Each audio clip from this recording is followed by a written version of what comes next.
She demanded, "We have to move my parents in. Put your father in a nursing home." I replied, "You're right, family first." Then I moved her parents into the unfinished basement and billed her for the rent. Her father called me begging to leave.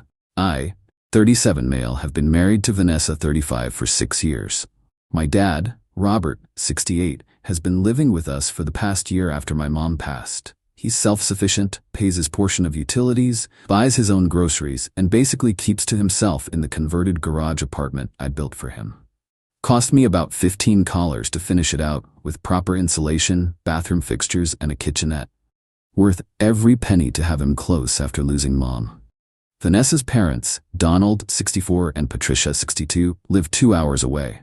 They're both retired early, healthy as horses, and own their house outright.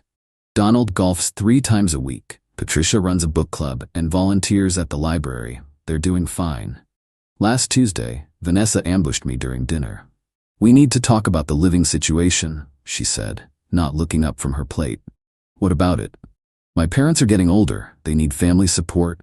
They should move in with us." I blinked. "Babe, they're literally on a cruise right now. A 2-week Mediterranean cruise." "That's beside the point, Derek. They won't be able to do that forever. We need to plan ahead." "Okay, so what's the plan?" She finally looked at me. "They move into the garage apartment. Your dad goes to a facility." I actually laughed, thought she was joking. "You're serious?" "Completely." "Derek, your father has that nice pension from the Postal Service. He can afford a decent place. My parents sold their business for nothing. They have way less saved up. It makes sense. Vanessa, my dad is healthy, pays his own way, and literally doesn't bother anyone. Your parents are on a cruise, right now. A cruise they paid for in cash. Stop being difficult. This is about family." "Don't you care about my family?" "I care about my family. My dad stays." Her face went cold. "Then my parents move in anyway. We have a 4-bedroom house. Your dad has the garage. They can take the 2 guest rooms upstairs. Those are my office and the storage room. You can work at the dining table. We'll figure out storage. My parents need this, Derek. They sacrificed everything for me." We argued for 2 hours. She cried, said I was choosing my dad over her. That after everything her parents did, I was being selfish. That family first should mean something to me. I went to bed angry. Woke up angrier. Then around 3 a.m. couldn't sleep. I had a thought. A really petty thought. The basement. Our house has a full unfinished basement. Concrete floors, exposed studs, 1 bare bulb hanging from the ceiling. Storage boxes everywhere. Old furniture, my tools scattered around. There's a utility sink and a toilet down there from when the house was built, but it's basically a dungeon. We never use it except to dump junk. When Vanessa said her parents needed to move in anyway, even after I said no, something in me shifted. Next morning, I made coffee and sat down across from her. "You're right," I said calmly. She looked up, suspicious. "About?" "Family first. Your parents should move in." Her face lit up. "Really?" "Derek, thank you. I knew you'd see reason." "Yeah, when are they back from the cruise?" "Next Thursday. I'll call them today." "Perfect, I'll get their space ready." She hugged me, actually hugged me, and thanked me for finally understanding what matters. I spent the next week in that basement. Update 1. Okay, so the response on the original post was wild. To answer questions? Yes, this is real. No, I'm not proud of myself. Yes, I know this is gonna blow up in my face. Don't care anymore. So here's what I did while Vanessa thought I was preparing the guest rooms. The basement project. Went to Home Depot, spent about $800 on 2 twin-size air mattresses, the cheap $40 kind, some second-hand furniture from a thrift store, dresser with wonky drawers, 2 folding chairs, card table, plastic shelving units, a space heater. The basement gets cold. Extension cords and power strips. One of those accordion privacy screens. Cleaning supplies. Spent 3 days cleaning that basement. Scrubbed the concrete, organized all our storage to one side, set up the living area on the other. Hung up some old curtains as room dividers. Put the air mattresses in separate rooms created by the curtain dividers. Set up the card table as a dining area. The plastic shelving became their closet space. It looked like a college dorm room had a baby with a storage unit, but technically, it was inhabitable. Running water from the utility sink. Working toilet. Space heater for warmth. Electricity. I even printed out a little lease agreement as a joke to myself, stating that Donald and Patricia would be renting the lower-level suite for $800 a month plus half the utility increase, with access to the main house kitchen during designated hours, 7–8 a.m., 12 to 1 p.m., 6 to 7 p.m. Didn't show it to Vanessa. Yet. While I was doing this, Vanessa was upstairs on the phone with her mom constantly, talking about how excited she was, how they'd finally be a real family, how I'd come around to understanding what matters. Donald and Patricia got back from their cruise last Thursday. Tanned, happy, showing everyone photos on the neighborhood Facebook group. Vanessa told them to come over Sunday for the big move-in. Sunday arrives. They pull up in Donald's Cadillac. Yeah, the guy who has no money drives a 2021 Cadillac. Trunk full of luggage, both of them grinning. Vanessa greeted them at the door. "Welcome home." Patricia hugged her. "Oh, sweetie, we're so excited. Where's our room?" I stepped forward. "Follow me. I'll give you the tour." Started walking toward the basement door. Vanessa looked confused. "Derek, what are you doing? Their rooms are upstairs." "Nope. You said they move in, they're moving in. Didn't specify where." Opened the basement door, flicked on the light. The silence was beautiful. Donald spoke first. This is the basement." "Yep, your new space. Got you furniture, beds, privacy screens, even a heater. Toilet and sink right there." Patricia's voice went shrill. "You expect us to live in a basement? You're living here rent-free, aren't you?" "Wait, no." I pulled out the printed lease agreement. "Actually, it's $800 a month plus utilities. Gotta pull your weight. Family first, right?" Vanessa snatched the paper from me. "Derek, what the hell is this?" "A lease. Your parents need support. They're moving in. But I'm not running a charity. Dad pays his portion. They'll pay theirs." Donald's face turned red. "I'm not paying you rent to live in a damn basement. Then don't move in," I shrugged. "But Vanessa was very clear that you needed to be here, that it was happening regardless of what I wanted. So here we are." Patricia started crying. Not sad crying, angry crying. "Vanessa, tell him this is unacceptable." Vanessa was staring at me like I'd grown a second head. "You can't be serious." "Dead serious. You said family first, you said they move in no matter what. Never said they get the premium accommodations. The garage apartment is occupied by someone who actually pays his way and doesn't demand special treatment." Donald pointed a finger at me. "You smug little—" "Careful," I interrupted. "You're a guest in my house. My house. My name on the deed. Want to see it?" The argument that followed was epic.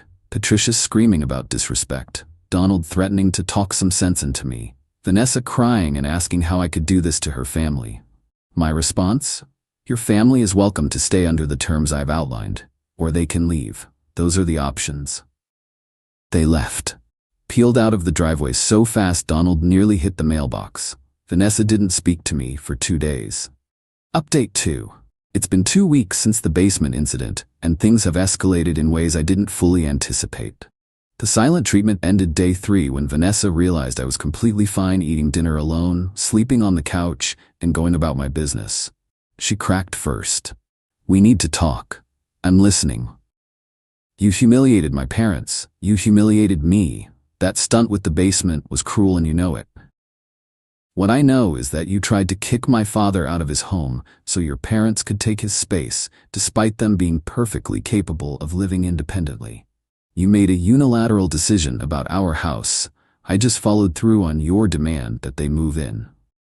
You know that's not what I meant. Then you should have been clearer. You said they're moving in regardless. They had a space ready. They chose not to take it." She tried a different approach. Crying. Told me her mom had been so hurt she couldn't sleep, that Donald was telling everyone I was an abusive husband, that I'd destroyed any chance of a relationship with her family. I didn't budge. Then the phone calls started. Patricia called me directly 3 days after the incident. I let it go to voicemail. Her message: "Derek, I don't know what's gotten into you, but this behavior is not acceptable. We raised Vanessa to expect respect from her husband. You will apologize and make this right, or there will be consequences." Consequences. From someone who wanted to move into my house for free. Donald left a message too. "I've talked to some people, son. What you did could be considered elder abuse. Offering substandard living conditions to senior citizens, that's legally actionable. Get your act together." I actually laughed. Saved both messages. But here's where they got creative.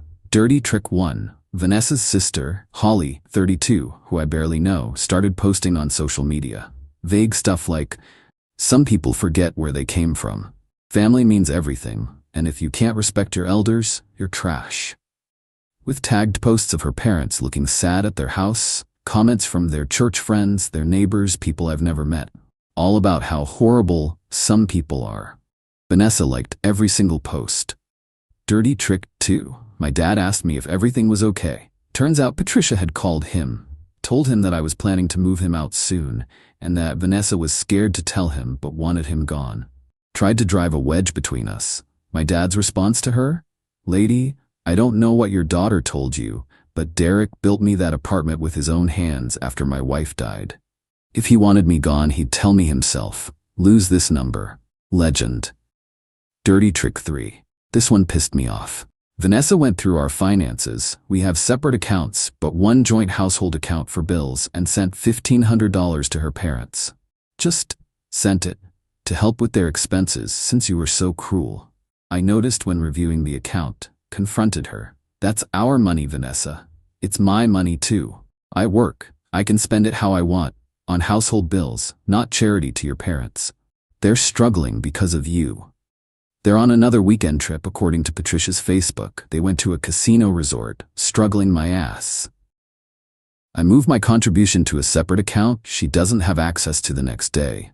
Told her she could cover the joint bills from now on if she wanted to play games.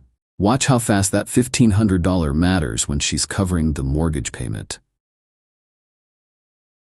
The lease agreement follow-up. Here's the thing. That lease I drew up? I actually had my buddy Trevor look at it. He's a paralegal.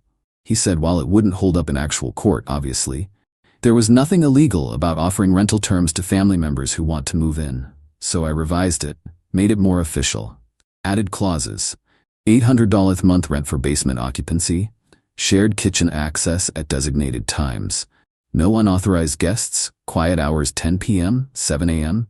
30-day notice to vacate required from either party. Security deposit. $1,600, first and last month.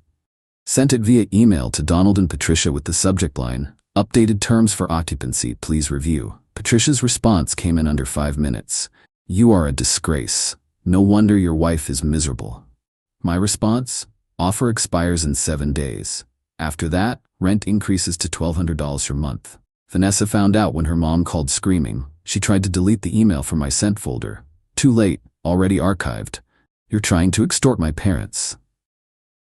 I'm offering them housing at below market rates. A 1-bedroom apartment in this area runs $1,800 minimum. They're getting a deal. It's a basement, so they should pay less. That's why it's only $800. I'm being generous.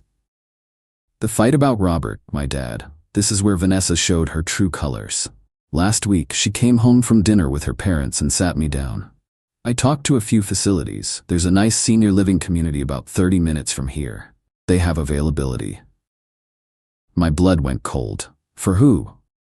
Derek, be reasonable. Your dad would have people his own age, activities, medical staff. My dad doesn't need medical staff. He needs his family. He'd be fine, and then my parents could have the garage apartment like originally planned. It's better for everyone. Better for everyone except my father, you mean? He's taking up space we need. That I built for him with my money on my property. It's our property. We're married. And you're trying to ship my dad off to a home so yours can move in for free. After everything I've already done to accommodate your demands. How is that fair? She had no answer. Just cried and said I loved my dad more than her. Yeah. At this point, probably true. The current situation. Vanessa moved into the guest room. We're basically roommates who share a mortgage. Her parents are boycotting our house until I apologize and make things right. My dad asked me again if I wanted him to leave to make peace. I told him if he leaves, I'm filing for divorce. He dropped it. The lease offer expires tomorrow. Already planning to send the updated $1,200 per month version on Monday. I know this sounds insane. I know I'm probably destroying my marriage, but the sheer entitlement of demanding I kick out my grieving father so her perfectly healthy parents can take his custom-built space while contributing nothing? Nah, I'm done being reasonable. Update 3. Final. It's been 6 weeks since the basement incident. Marriage is over. I'm weirdly okay with it. The lease expiration. As promised, I sent the updated lease Monday morning. $1,200 month, same terms. Donald's response was a phone call where he called me every name in the book. Told me I was a parasite, living off his daughter. I make $90K in IT, Vanessa makes $52K as a teacher's aide, but sure. He ended with, "You'll regret this when Vanessa takes you for everything in the divorce." "Looking forward to it," I said, and hung up. That word, divorce. Once it was out there, it felt inevitable.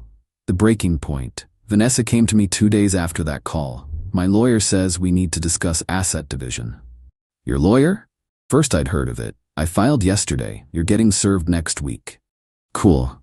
Totally normal way to find out your marriage is ending. She laid it out.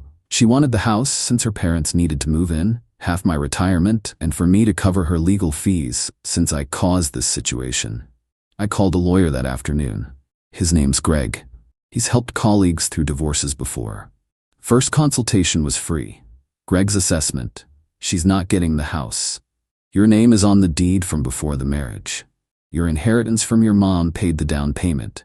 You've been paying 70% of the mortgage. She'll get some equity, but the house is yours. What about her parents moving in? What about them? They don't live there. No tenancy established. She can't force you to house her parents in a divorce settlement. Music to my ears. The dirty tricks escalated. Once Vanessa realized I'd lawyered up and wasn't backing down, things got nasty. Dirty trick 4. Patricia started calling my relatives. My aunt, my cousins, my dad's sister. Told them I was financially abusing Vanessa by withholding money, the joint account thing, and trying to isolate her from her family. My Aunt Rita called me. "Derek, honey, what's going on? Patricia says you're being controlling?" I explained the whole situation. The demand to move out my dad. The basement. The $1,500 Vanessa sent without discussing it. The divorce filing. Rita's response, "That woman is insane. Your mama would be proud of how you're standing up for Robert." She called Patricia back and apparently tore her a new one. Patricia blocked her. Dirty trick 5. Vanessa tried to get my dad on her side. Came to his apartment while I was at work, crying, saying I'd changed and she was scared of me, that she needed his help convincing me to go to counseling. My dad's no fool. He called me immediately, put her on speaker. "Vanessa, Derek told me what you asked him to do. You want me in a home so your parents can have this place. That's not changing. That's him protecting his family. You're turning him against me. No, you did that yourself when you tried to throw me out like garbage." She left crying. Told her parents my dad verbally attacked her. Donald threatened to come over and handle him. I told him if he stepped foot on my property, I'd call the cops. He didn't show. Dirty trick 6. This one was low. Vanessa filed a police report claiming I'd destroyed her personal property in a fit of rage. The property? Some old photo albums she left in the basement during my renovation. They got dusty. That's it. Dusty. Cop came by, looked annoyed, took my statement. "Sir, your wife is trying to establish a domestic violence record. Be careful. Document everything." I showed him the basement photos, the timeline of when I cleaned and organized, the albums in perfect condition, just dusty from being in an unfinished basement for 3 years. "Yeah, this isn't going anywhere. But get a restraining order if she keeps this up."